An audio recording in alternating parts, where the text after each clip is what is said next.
Cordial saludo, mi nombre es Derly Fuentes Espinosa, estudiante de Sociología en la Universidad Abierta y a Distancia UNAD, Zona Caribe, sede Valledupar. A continuación realizaré mi ponencia sobre las corrientes sociológicas latinoamericanas, las cuales han sido fundamentales en la creación de pensamientos propios, tema principal de la fase final del curso Pensamiento Social y Sociológico Latinoamericano.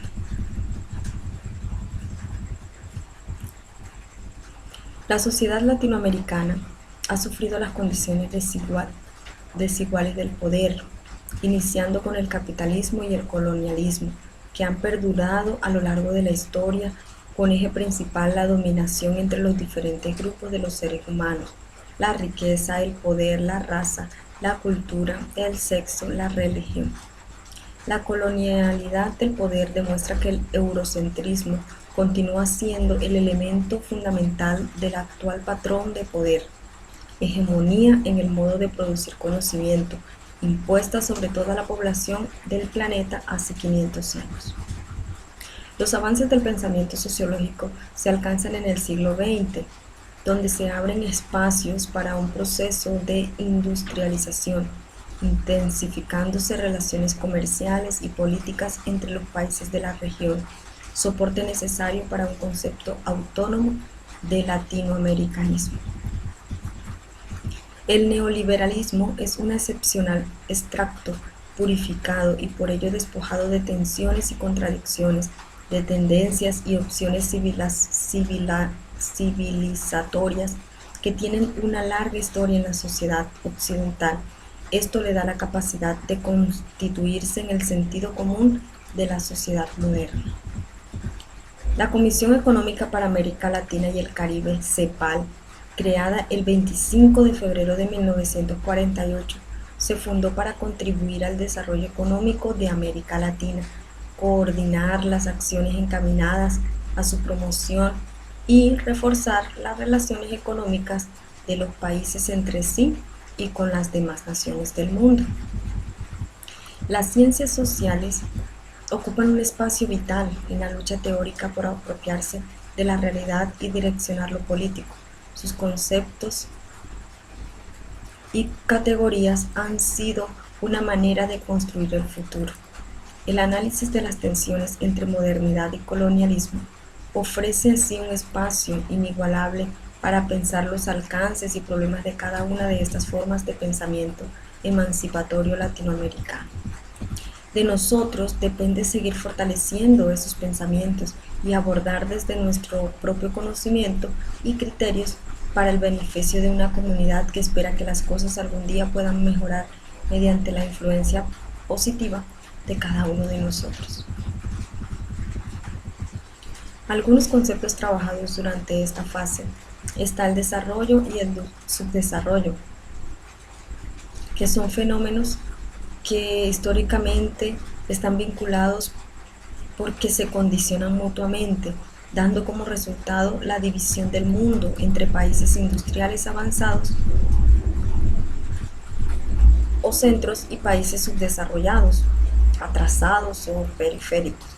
Y por otra parte, la repetición de este proceso dentro de los países subdesarrollados en áreas avanzadas y modernas, y áreas, grupos y actividades atrasadas, primitivas y dependientes. Sociedad tradicional. Weber explica este tipo de sociedades basándose en el concepto de autoridad tradicional. Según él, en algunas sociedades los líderes consiguen su poder debido a la tradición y que las cosas siempre se han hecho de esa manera. Esto constata con los otros dos tipos de poder que describía, que eran la autoridad carismática y la autoridad racional. Sociedad moderna, centralidad. La ciencia moderna surgió como resistencia a la autoridad de la fe que había dominado el horizonte del saber durante el largo trance medieval. De igual manera, la ética moderna se afirma como ética de la autonomía, distanciándose de las concepciones cosmológicas o teocéntricas tan características del medioevo. Periferia, capitalismo. Los países de la periferia se fueron incorporando al desarrollo del capitalismo moderno, quedaron interrumpidos por los fenómenos que comienzan a manifestarse en la época de la Primera Guerra Mundial. Estos factores se relacionan con un proceso que comienza a observarse ya desde fines del siglo pasado y que en consecuencia es la reducción de la importancia relativa que tenía Gran Bretaña como centro económico mundial. Dependencia, eurocentrismo. Europa no solamente tenía el control del mercado mundial, sino que pudo imponer su dominio colonial sobre todas las regiones y poblaciones del planeta. Esto implicó un proceso de reidentificación histórica, pues desde Europa les fueron atribuidas nuevas identidades geoculturales. Etnocentrismo urbano. Suele implicar la creencia de que el grupo étnico propio es el más importante, o que algunos o todos los aspectos de la cultura propia sean superiores a los de otras culturas. Este hecho se refleja, por ejemplo, en los exónimos peyorativos que se dan a otros grupos y en los autónimos positivos que el grupo se aplica a sí mismo. Dentro de esta ideología, los individuos juzgan a otros grupos en relación a su propia cultura o grupo particular, especialmente en lo referido a la lengua, las costumbres, los comportamientos, la religión o las creencias. Y estas diferencias son las que establecen la identidad cultural. Ruralidad y pobreza. Se pueden distinguir tres dimensiones: la económica, la política y la cultural. La económica se refiere a la marginalización del sistema productivo. Se manifiesta en desempleo, carencias de bienes, vulnerabilidad. La exclusión política se origina en el acceso desigual a los derechos, tanto colectivos como individuales, dentro de la sociedad civil, ciudadanía limitada, subordinación social. Y la exclusión cultural comprende una falta de reconocimiento de los valores y prácticas culturales de los grupos subordinados por la sociedad dominante, lo que conduce a la discriminación, al racismo y así. Riqueza colonial. La sociedad colonial básicamente es el fruto de la interacción del mundo indígena con el español. Ambas realidades presentaban un panorama social muy complejo al momento de la conquista española.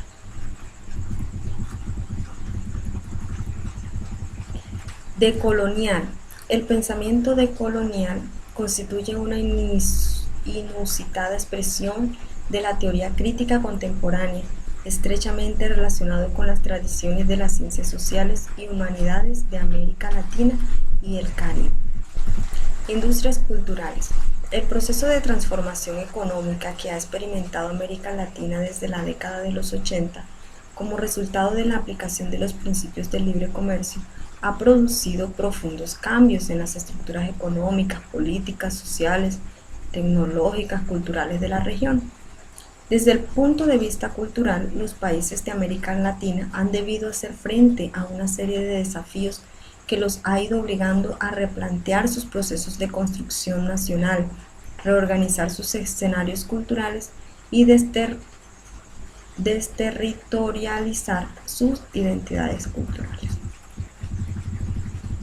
Hegemonía. Implica la superación de la concepción clasista y reduccionista de la política que se desarrolla tan solo en una sociedad política que pueda ser asimilada a una actividad de denominación. La percepción de la política indica la articulación de los intereses de una clase con grupos sociales expresando una voluntad colectiva nacional popular. Las dictaduras. Es una forma autoritaria de gobierno caracterizada por un solo líder o grupo de líderes sin partido o partido débil, poca movilización de masas y pluralismo político limitado. Democracia. La democracia, tal y como la entendemos en la actualidad, es un hecho del siglo XX que ciertamente tiene antecedentes remotos.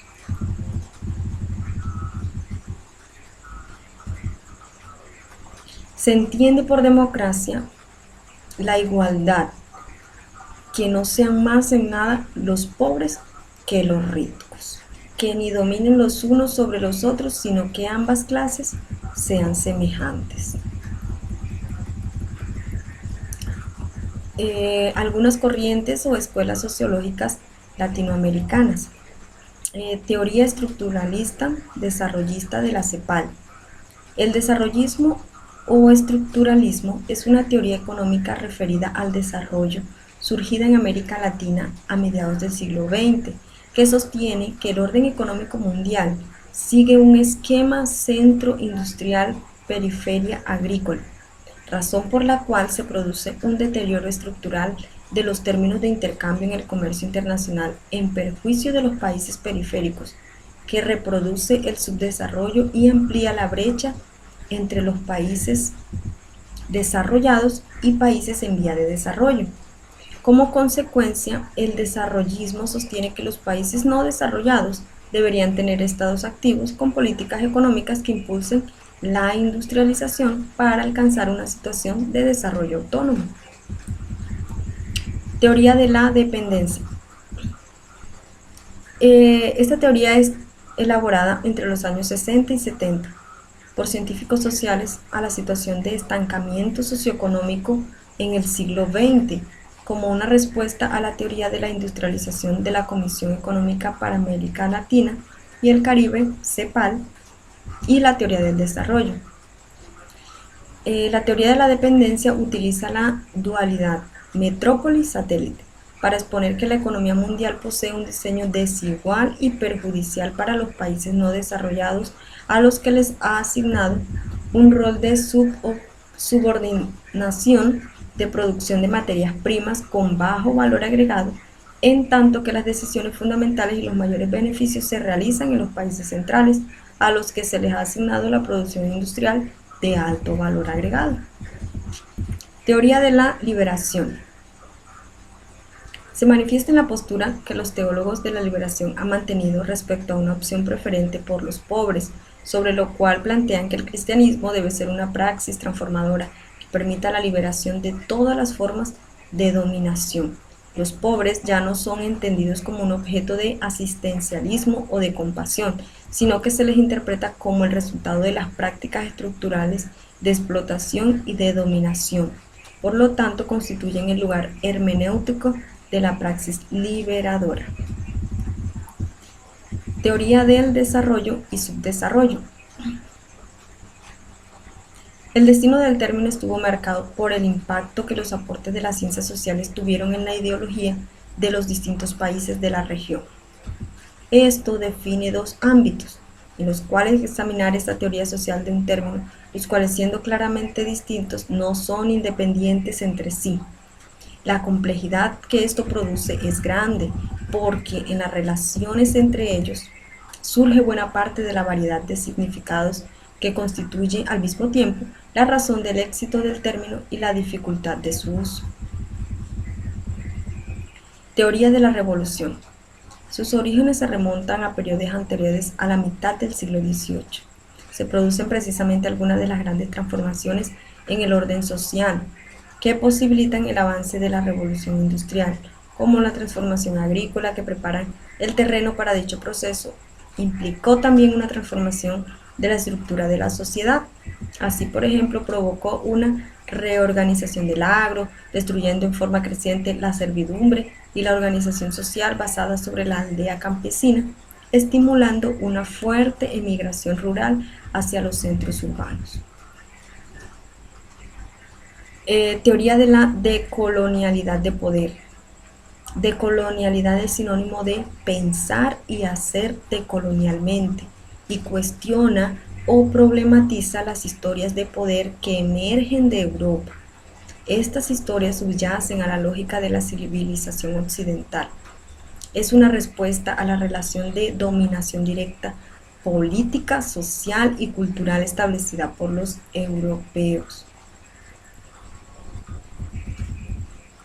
Teoría de la subalternidad. El término subalterno es usado para referirse en las ciencias sociales a sectores marginalizados y a las clases inferiores de las sociedades. Este sentido de la palabra fue propuesto por Antonio Gramsci. Teoría de los estudios culturales. Los estudios culturales examinan sus materias en términos de prácticas culturales y sus relaciones con el poder. Tienen el objetivo de comprender la cultura en toda su complejidad y analizan el contexto político y social, que es el lugar donde se manifiesta la cultura. Como reflexión argumentativa, hay 3 preguntas. La primera es: ¿cuáles son los nuevos escenarios que se evidencian en la sociología latinoamericana con relación a la explicación de las realidades propias de la región y cuál la responsabilidad que tiene en la comprensión de complejidades de nuestras sociedades? Bueno, existe un patrón para el desarrollo de la teoría social latinoamericana. Su diseño responde a pautas según las cuales se relacionan causalmente hechos históricos, propuestas teóricas y categorías sociales. Sus principios se hallan inmersos en la razón cultural de Occidente y forman parte de su racionalidad, pero somos una singularidad más allá de la colonialidad, del saber y del poder. En esta dinámica, las propuestas de interpretación social de la realidad latinoamericana son básicas para comprender los proyectos de cambio social en las estructuras sociales y de poder. Segunda, ¿cuál es la relación que tiene la crisis de la modernidad y la lógica binaria del colonialismo con la emergencia de nuevas formas teóricas de atender el poder y la política? Para Boaventura de Sousa, Arturo Escobar, Aníbal Quijano, Walter Mignolo, entre muchos otros, un pensamiento emancipatorio solo puede ser tal si es posmoderno y opositor, según Sousa, o transmoderno y liberador, según Dussel, o local y antimoderno, según Escobar. Y en el marco de sus economías conceptuales, modernidad y colonialismo se incluyen o presuponen mutuamente. Resulta auténticamente emancipatoria una propuesta que renuncie a cualquier forma de eurocentrismo, desde el utopismo marxista al Estado de Derecho, una que articule las voces desde abajo, tanto tiempo acalladas por la fuerza opresora de la modernidad. Según este pensamiento, el decolonial, a una modernidad racionalista, antropocéntrica, republicana y capitalista, que organiza las expectativas sociales sobre la urdimbre de estos rasgos imperiales. Tercera, ¿cómo el profundizar en el conocimiento de pensamiento propio y nuevas categorías teóricas pensadas a partir de nuestras propias realidades? El análisis de las tensiones entre modernidad y colonialismo contribuye sin duda el examen de los méritos y problemas de cada uno de estos programas emancipatorios. Por una parte, la modernidad misma es disecada conceptualmente según las aspiraciones y compromisos de cada programa emancipador. Por otra, el colonialismo dibujado en sus versiones economicistas, culturalistas, políticas, localistas o globalistas, o en mezclas matizadas, dependiendo del género emancipatorio que sostenga el pincel, parece indicar que sentidos distintos a la resistencia y a las luchas sociales. El análisis de las tensiones entre modernidad y colonialismo ofrece así un espacio inigualable para pensar los alcances y problemas de cada una de estas formas de pensamiento latinoamericano.